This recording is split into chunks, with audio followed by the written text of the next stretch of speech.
Sleep paralysis అనేది నిజంగా డీమోనా? Midnight మీరు నిద్రపోతున్నారు. సడన్‌లీ మీ కళ్ళు తెరుస్తారు. కానీ మన బాడీ మూవ్ అవ్వదు. మన మీద ఎవరో కూర్చున్నట్టు అనిపిస్తుంది. షాడోలాగా ఒక ఫిగర్ కనిపిస్తుంది. అరవాలనుకుంటే మాత్రం వాయిస్ రాదు. చాలామంది దీన్ని ఫేస్ చేసుంటారు. దీన్నే డీమాన్ అటాక్ అని కూడా నమ్ముతారు. కానీ దీని వెనుక సైన్స్ ఏంటో చూసేద్దామా? స్లీప్ పారాలిసిస్ అనే ఒక కండిషన్ ఉంది.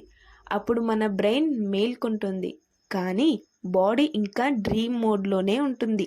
నిద్ర స్టేజ్లో మన మజిల్స్ ఆటోమేటిక్గా రిలాక్స్ అయ్యి బ్లాక్ అవుతాయి.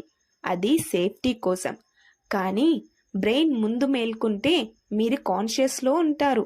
అది మూవ్ అవ్వలేరు. అండ్ బ్రెయిన్ హాఫ్ డ్రీమ్ స్టేజ్లో ఉంటుంది. కాబట్టి shadow and figures, voices, presence అని ఫీలింగ్ క్రియేట్ చేస్తుంది. సో నెక్స్ట్ టైం మీకు స్లీప్ పారాలిసిస్ వస్తే అది డీమాన్ కాదు, అది మీ బ్రెయిన్ గ్లిచ్ మాత్రమే. Please do like, share and subscribe.